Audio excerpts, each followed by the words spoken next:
Hello friends, welcome to the world of stories. और आज मैं आप लोगों के सामने लेकर आया हूँ फिर से एक और नया रियल इंसिडेंट जो कि हुआ था आरव और उसकी फैमिली के साथ। लोकेशन है दिल्ली, टाइटल है भूमि पूजन। जी हाँ, इन्होंने एक लैंड ली थी अपना घर बनाने के लिए, अपना ड्रीम हाउस बनाने के लिए, लेकिन वहाँ कुछ ऐसे इंसिडेंट हुए जिन्होंने इनकी लाइफ को फ्लिप कर दिया। रिसेंट ये इंसिडेंट हुआ है आरव की फैमिली के साथ अभी लास्ट ईयर, दिवाली से जस्ट पहले, दैट मीन्स 2021 के अंदर। दिवाली से कुछ टाइम पहले ही इनके साथ ये इंसिडेंट हुआ। तो क्या है ये इंसिडेंट, आइए सुनते हैं, शेयर करते हैं चीज़ों को आपके साथ। और अगर आपको ये कहानी अच्छी लगे तो इसे लाइक करना बिल्कुल ना भूलें। चैनल अगर आप सब्सक्राइब नहीं किया है तो सब्सक्राइब कर लें, ताकि ऐसी और रियल और इंटरेस्टिंग स्टोरीज मैं आपके सामने लाता रहूं। कहानी में शुरू करूं उससे पहले, अगर आपके पास ऐसा कोई इंसिडेंट है जो कि आपको लगता है कि वर्थ शेयरिंग है, लोगों को कुछ ना कुछ सिखाएगा भी, तो आप मेरे साथ ज़रूर शेयर करें @princeofchemistry22@gmail.com, या फिर आप मुझे मेरे इंस्टा हैंडल पर भी कनेक्ट कर सकते हैं, जिस princeMNIT1987। तो ये स्टार्ट करते हैं कहानी के साथ, इंसिडेंट के साथ। यहाँ पर मैं आपको पहले आरव की फैमिली का डिस्क्रिप्शन दे दूँ। आरव की फैमिली में आरव है, उसकी मदर, फादर। जो एक्चुअली सब कुछ हुआ वो आरव के फादर के साथ हुआ। तो ये लोग दिल्ली में रहते थे और इन्होंने नोएडा के अंदर एक लैंड ली जहाँ पर ये अपना घर बनाना चाहते थे। तो लैंड लेने के बाद इनके घर के एक बहुत पुराने पंडित जी हैं जिनसे इन्होंने मुहूर्त निकलवाया, और मुहूर्त वाले दिन यहाँ पे इनको भूमि पूजन करना था। तो ये लोग पहुँचते हैं तो इनका जो लैंड था उसके टॉप लेफ्ट कॉर्नर के अंदर जो पंडित जी थे उन्होंने एक खड्डा करवाया, करीबन 5-6 फीट गहरा खड्डा। और उसके अंदर उन्होंने मटकी रख के, जो ना पूजा करते हैं जैसे हिंदू रीति रिवाज से, बिल्कुल वैसे पंडित जी ने वहाँ पर पूजा करवाई, ताकि जब घर बने तो घर में सुख शांति रहे, कोई दिक्कत ना आए। और बढ़िया से भूमि पूजन वहाँ पर हुआ। इसके बाद उनके घर का काम शुरू हो गया। तो इन्होंने क्या किया, उसी जो प्लॉट था, जो लैंड था, उसके जस्ट पीछे वाली गली के अंदर, जस्ट टच होता है, जस्ट पीछे वाले मकान में उन्होंने क्या कर दिया था, एक रेंट पे एक पोर्शन ले लिया ऊपर वाले घर का अपना, और वहाँ पे रहने लगे ताकि कंस्ट्रक्शन के काम की निगरानी हो सके। ठीक है, तो काम बढ़िया चल रहा था। करीबन 1 1.5 महीने के बाद ही दिवाली थी। तो दिवाली से जस्ट 5-7 दिन पहले ही एक दिन सुबह सुबह आरव उठ के अपना वही ब्रश वश कर रहा होता है, तभी अचानक से उसे अपनी मम्मी के चिल्लाने की आवाज़ आती है, आ रहा हो आ रहा हो। सोने तो भागता हो जाता है, आ रहा हो जल्दी आ, देख तेरे पापा को क्या हो गया है। तो वो भागता अपने मम्मी पापा के रूम की तरफ जाता है और जाके देखता है, अपनी मम्मी को देखता है। तो मम्मी रो रही होती है, बोलते देखना इनको क्या हो गया है, ये देख कुछ भी बड़बड़ा रहे हैं। तो आरव ऐसे घूम के अपने पापा की तरफ देखता है, तो उसके पापा बिल्कुल ऐसे सीधे बैठे हुए और पता नहीं क्या क्या बोले जा रहे हैं, बड़बड़ाए जा रहे हैं। एक सेंटेंस खत्म होने से पहले वो दूसरा सेंटेंस शुरू कर रहे हैं और कुछ इस तरह से बड़बड़ा रहे हैं, बहुत पैसा आने वाला है, बहुत पैसा आने वाला है, बहुत पैसा आने वाला है, बहुत मज़ा आएगा, बहुत पैसा आएगा, बहुत पैसा आएगा, वो लोग मुझे मार डालेंगे, वो लोग मुझे मार डालेंगे, वो तीनों मेरे पीछे पड़े हुए हैं, मेरे पीछे स्कॉर्पियो पड़ी हुई है, मेरे पीछे स्विफ्ट पड़ी हुई है, लेकिन पैसा बहुत आने वाला है, पैसा बहुत आने वाला है, बोलो क्या चाहिए तुमको, क्या चाहिए। इस तरह से वो बड़बड़ा रहे हैं, कुछ भी बोले जा रहे हैं। और वो एकदम से सक पका गई, क्या हो गया है पापा पापा, उन्होंने हिलाया, पर वो तो रुकने का नाम ही नहीं ले रहे हैं। उनको मतलब ही नहीं है कौन है कौन है, तो बड़बड़ा जा रहा है कि बहुत पैसा आने वाला है, बोलो तुमको क्या चाहिए, बहुत पैसा आने वाला है, वो मेरे पीछे पड़े हुए हैं, बहुत पीछे पड़े हुए हैं। इस तरह से वो लगातार बोले जा रहे हैं और स्पीड बहुत तेज़ उनके बोलने की। समझ में नहीं आया, तो उन्होंने फटाफट से दोनों ने एक दूसरे को देखा क्या करें। तो तभी अचानक से उसके फादर बोलते हैं, मामा को बुलाओ, मामा को बुलाओ, मेरे दोस्तों को बुलाओ। तो अब शायद वो कशमकश चल रही थी, एक उनकी बॉडी में कुछ था, जो एक पार्ट था वो कुछ भी बोला जा रहा था, एक खुद का पार्ट था जो जो अपने करीबी लोग उनको बुलाना चाह रहा था। तो जैसे उन्होंने सुना तो उन्होंने फटाफट से अपने मामा को और उनके फादर के फ्रेंड्स को कॉल किया कि पापा को कुछ हो गया और बड़ा रहे और आप लोगों को बुला रहे हैं। तो दोस्त तो होते ही हैं। अच्छा, इनका अपने साले के साथ बहुत ज़्यादा क्लोज रिलेशन था, तो भागते हुए सभी लोग आए और जितना जल्दी हो सकता था सब लोग आए। आगे देखा तो वो रुक ही नहीं रहे, तो बड़बड़ाए जा रहे हैं, उधर उनकी आरोग्य की मदद जरूरी है। जैसे ही वो लोग आए उन्होंने उनसे पूछा क्या हुआ भाई।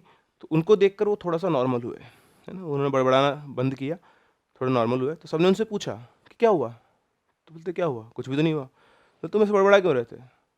तो मैं कहाँ बड़बड़ा रहा था, उनको कुछ याद ही नहीं था कि कुछ बोल रहे हैं क्या बोल रहे हैं, बस उनके लिए तो एक कुछ ऐसा था कि नॉर्मल है सब कुछ। तो उनको समझ में आया कि झोल है। तो जो आरव की मम्मी, उन्होंने फटाफट से अपने उन्हीं पंडित जी को फ़ोन किया जिन्होंने भूमि पूजन करवाई थी। वो शुरू से उन्हीं के फैमिली पंडित रहे हैं और बहुत पहुँचे हुए पंडित थे वो। तो उन्होंने फ़ोन किया तो पंडित जी ने को उन्होंने बताया कि ऐसे ऐसे हो रहा है। तो पंडित जी को फ़ोन करने से पहले उन्होंने पूछा, आरव की मम्मी ने बताया कि रात को 1 बजे आए थे बाहर से और तब से ये ऐसे ही बोल रहे थे, पर इनकी बोलने की स्पीड उस टाइम धीरे थी। बोलते तब भी अजीब अजीब सी बातें रहे थे, तो मुझे लगा ऐसे ही बोल रहे होंगे, हम सो गए। अभी सुबह उठे तब तो ये बहुत तेज तेज बोल रहे हैं। तो पंडित जी को उन्होंने सारी डिटेल्स बताई। तो पंडित जी ने बोला तुम एक काम करो। पंडित जी को कुछ अंदेशा हुआ, डाउट हुआ, तो उन्होंने कहा तुम एक काम करो, तुम ना इसको इस ज़मीन से दूर ले जाओ। तो बोले कहाँ लेके जाएं। बोले कहीं भी ले जाओ, पर ज़मीन से दूर लेके जाओ, मैं वहाँ पहुँचता हूँ। ठीक है। तो Pandit ji within half an hour वहाँ पहुँच गए। और जैसे ही पंडित जी पहुँचे वैसे ही उन्होंने तैयारी कर ली थी गाड़ी वाड़ी मंगा के, और गाड़ी के अंदर उनके फादर को लेके जाने की। तो उन्होंने गाड़ी में बिठाया है ना, और गाड़ी में बिठा के उन्होंने ले जाना शुरू किया। तो कहाँ पर? अपने मामा की तरफ, घर की तरफ। तो इधर पंडित जी ने अपना सेटअप कर, इधर गाड़ी रवाना हुई, इधर पंडित जी ने अपना सेटअप किया और पूजा करनी शुरू की। 5-10 मिनट पूजा शुरू की ही थी, 5-10 मिनट के बाद ही अचानक से आरव के मामा का कॉल आता है उनकी मम्मी के पास। दीदी दीदी, तो बोलती क्या हुआ? दीदी जिया जी को बहुत तेज़ उल्टी हो रही है और इनके ना मतलब उल्टी में कुछ काला काला लिक्विड निकल रहा है। तो एकदम डर गई। तो क्या काला काला लिक्विड है? ब्लड तो नहीं निकल रहा? बोलते नहीं नहीं नहीं, ब्लड नहीं है, कुछ अजीब सा ही काला काला सा लिक्विड है, पता नहीं क्या है, मैं क्या करूँ? तो उन्होंने बोला, तो रुक जा। तो उन्होंने फटाफट से पंडित जी से बोला कि पंडित जी ऐसी सी बात है, वो उल्टी कर रहे हैं, उनके अंदर काला काला लिक्विड निकल रहा है, मैं क्या करूँ? तो बोलती है तुम चिंता मत करो, ठीक है। अच्छा, उनका ट्रस्ट बहुत था पंडित जी के ऊपर। तुम चिंता मत करो, जो भी चीज़ है इसके अंदर वो इसे रोकना चाहती है यहीं पर, तुम रुको मत, उसे दूर ले जाओ। तो उन्होंने कहा कि तुम एक काम करो, रुको मत, तुम उनको घर ले जाओ, अपने घर ले जाओ। तो मामा के घर ले गए और मामा के घर पहुँच के उनको बिठाए रखा, मतलब वहाँ पे रखा, सारे दोस्त वहीं पे थे। तो करीबन 1 डेढ़ घंटे के बाद दोबारा से कॉल आता है उनकी मदर के पास कि दीदी अब सब ठीक है, नॉर्मल है ना, और उल्टी-उल्टी सब बंद हो गई। तो रिलैक्स होती हैं थोड़ा-सा और उधर पंडित जी अपनी पूजा चालू करके रखते हैं। तो जब पूजा-वूजा पूरी हो जाती है, ख़त्म हो जाती है, उसके बाद दोबारा से उसके मामा का कॉल आता है कि दीदी अब जीजा जी बिल्कुल ठीक है और वो ना आप लोगों से मिलना चाहते हैं। तो उन्होंने बोला मतलब ठीक है, मैं एक बार पंडित जी से बात करती हूँ। तो उन्होंने पंडित जी से पूछा कि पंडित जी अब वो बिल्कुल ठीक है और क्या हम उनको घर में मतलब हमसे मिलना चाहते हैं, हम उनको घर ले आएँ? तो पंडित जी ने बोला कि ठीक है, तुम उसको घर ले आओ, लेकिन ध्यान रखना, उसको यहाँ से बाहर मत निकलने देना कहीं पे भी, है ना, आस-पास भी। तो बोला ठीक है पंडित जी, हम ध्यान रखेंगे। तो उन्होंने वापस से फ़ोन किया कि एक काम करो, तुम इनको ले आओ, है ना, अब सब ठीक है। तो उन्होंने कहा ठीक है। तो ये सब करते-करते शाम के करीबन 5 के आस-पास बज गया था। सुबह 10-11 बजे के आस-पास इंसिडेंट शुरू हुए थे और पूरे स्पान के अंदर 5 बजे के आस-पास का टाइम हो गया था। ठीक है, उन्होंने गाड़ी में वापस से उनको बिठाया और गाड़ी जैसे ही चली, तो जैसे ही गाड़ी शुरू हुई, आरव के पिताजी ने एक लंबी साँस ली और उसके बाद वापस से वो शुरू हो गए। क्या? बोलना। वही, ठीक है? बहुत पैसा आने वाला है, बहुत पैसा आने वाला है, मेरे पीछे स्कॉर्पियो पड़ी है, वो स्विफ्ट पड़ी हुई है। इस गाड़ी की छत के ऊपर कोई बैठा है जो मुझे मार देगा, मुझे मार देगा, और वो ज़ोर से गाड़ी की छत के ऊपर से ना मारने लगे, गाड़ी से बाहर कूदने की कोशिश करने लगे। तो फटाफट से उनको सारे दोस्तों ने वापस से पकड़ा। अब उनको कुछ समझ में नहीं आ रहा था, हाफ़ मतलब वे आ चुके थे और उनको कुछ पता भी नहीं था कि उनको क्या करना है। पंडित जी वहीं थे, तो उनको साफ-साफ दिखा कि भैया अब तो एक ही काम है, वहीं पहुँच चलो। उन्होंने वापस से फ़ोन किया कि ये तो वापस से वैसे ही करने लग गए। तो एक्चुअली वो जो भी उनके शरीर में आत्मा थी, ठीक है, जो भी कुछ था, उसने क्या किया, इन सबको बुद्धू बनाया। थोड़ी देर के लिए वो शरीर को छोड़ गया, ताकि वापस से वो ज़मीन के पास आ सके। और जैसे ही वापस से सफ़र शुरू हुआ, वो वापस से उनकी बॉडी के अंदर आ गया। तो पंडित जी ने बोला, "ठीक है, तुम कोई बात नहीं, तुम इसे यहीं ले आओ, मैं देखता हूँ क्या है।" तो वो लोग वहाँ पहुँचे, तो पहुँच के जैसे ही वो घर में पहुँचे और घर में घुसे, तो जो आरव के पिताजी हैं, उन्होंने देखा, तो वहाँ पे पंडित जी बैठे हुए थे। पंडित को देखते ही उन्होंने गाली निकाला, सीधा पंडित को, "ओए पंडित, तू मुझे यहाँ से भगाएगा? हैं? तू मुझे भगाएगा? तेरी हिम्मत है तो तू मुझे हाथ लगा के दिखा, तो मैं तुझे यहीं ज़िंदा गाड़ दूँगा।" और इस तरह से वो पंडित के ऊपर बहुत तेज़-तेज़ गालियाँ देने लगे उसको। वो चाह रहे थे कि बस एक बार छोड़ दें और पंडित को मार दें, पर सभी लोगों ने उनको बहुत टाइट से पकड़ा हुआ था और सब देखकर घबराए थे कि क्या हो रहा है। तो जो आरव की मम्मी है, वो फटाफट से पंडित जी के पास जाती हुई थी, "पंडित जी, सब क्या चल रहा है?" तो बोलते हैं कि बेटा, जो जिस दिन भूमि पूजन हुआ था ना, जब हमने खड्डा खोदा था, तो कुदाली से जब ये खड्डा खोद रहा था, तो उसके नीचे किसी का शरीर दबा हुआ था, इससे उसके, है ना, शरीर पे जाके वो कुदाली लग गई और तब से वो जो आत्मा है वो इसके अंदर आ गई है। और ये एक आत्मा नहीं है, ये 21 आत्मा है। तो सुन के मम्मी को धक्का लगा, 21 आत्माएँ एक शरीर में? तो बोलती है हाँ, जो मेन आत्मा है वो एक जिन्न है और उस जिन्न ने इसके शरीर को ज़रिया बना दिया है। तो उसके अंदर बहुत सारी आत्माएँ आ रही हैं, जा रही हैं, आ रही हैं, जा रही हैं, और इसीलिए बार-बार ये कुछ भी बड़बड़ा रहा है, ना हाथ, ना सिर है इसकी बातों का, ना पैर है। तो बोले, पंडित जी अब क्या करें? बोलते, देखो बेटा, ये एक मुस्लिम जिन है, ये मेरी पहुँच के बाहर है, मैं इसे नहीं भगा सकता, तुमको इसे दरगाह लेके जाना पड़ेगा और वहीं पर इसका इलाज होगा। तो बोले कहाँ लेके जाएँ? तो पंडित जी ने बताया, पास में एक दरगाह है, ठीक है? और वहाँ पे एक मौलवी साहब हैं, आप उनसे मिल लो, वो इनका इलाज कर सकते हैं। ठीक है? तो सब लोग फटाफट से उनको वापस से गाड़ी में बिठाया। अब गाड़ी में बिठाया तो सीन कुछ ऐसा था कि मामा और उनके दोस्त तो गाड़ी में पीछे लेके बैठे हुए हैं उसके फादर को, और इधर आरव जो है वो गाड़ी चला रहा है। अब भाई साहब, आरव को लग रहा है डर बुरी तरह से, है ना? तो जैसे ही गाड़ी चली, आरव ने मन ही मन में हनुमान चालीसा पढ़ना शुरू की। जय हनुमान ज्ञान गुण सागर जय कपीस तिलोक उजागर। अच्छा, बोल नहीं रहा था वो, मन ही मन में पढ़ रहा था कि जय हनुमान ज्ञान गुण सागर जय कपीस तिलोक उजागर रामदूत अतुलित बल धाम अंजनी पुत्र पवन सुत नामा। मन में पढ़ते-पढ़ते अचानक से आरव के गाल पे एक चाटा पड़ा। आरव बिल्कुल सुन्न, और उधर पीछे से आवाज़ आती है, हनुमान चालीसा पढ़ेगा? हैं? पढ़ ले। तू हनुमान चालीसा भी पढ़ ले, तब भी तू मेरा कुछ नहीं कर पाएगा। और भाई साहब आरव की सिट्टी पिट्टी गुम। उन्होंने फिर से उनको पकड़ लिया और आरव से बोला बेटा तू गाड़ी चला। तो आरव ने गाड़ी चलाई, पहुँच के वो दरगाह पहुँचते हैं। दरगाह पहुँचने के बाद जब वहाँ उतरते हैं, मौलवी साहब से मिलते हैं, तो मौलवी साहब बोलते हैं कि बेटा ये तो मेरे बस की बात नहीं है, ये बहुत पावरफुल है, तुम इनका इलाज करवाओ निज़ामुद्दीन में। तो निज़ामुद्दीन की दरगाह पे जाओ, वहाँ पे एक मौलवी साहब मिलेंगे, उन्होंने नाम बताया उनका, और फिर वहाँ इनका इलाज होगा। तो भाई साहब वो वहाँ से चले, नोएडा से वो पहुँचे निज़ामुद्दीन, आप जानते हो दिल्ली का ट्रैफिक। पहुँचते पहुँचते उनको रात के करीबन ये मान लो 11 साढ़े 11 के आसपास बज गए। अब वहाँ पहुँचे तो वहाँ पे मौलवी साहब मिले, तो बोले बेटा अभी तो इनका इलाज नहीं हो सकता, इनका मैं इलाज करूँगा सुबह, अभी तो तुम इनको नींद दिला के लाओ, बहुत ज़रूरी इसके लिए नींद, ठीक है, सोएगा तभी इसका इलाज हो पाएगा। तो बोले कि आपको लगता है मौलवी साहब ये सोएंगे? बोलता हाँ ये ऐसे नहीं सोएगा, तुम एक काम करो, इसको हॉस्पिटल लेके जाओ, वहाँ पे इसको नींद की दवाई इंजेक्शन कुछ दिलवाओ, सुलाओ, और कल फिर इसको लेकर आना। अब भाई साहब ठीक है।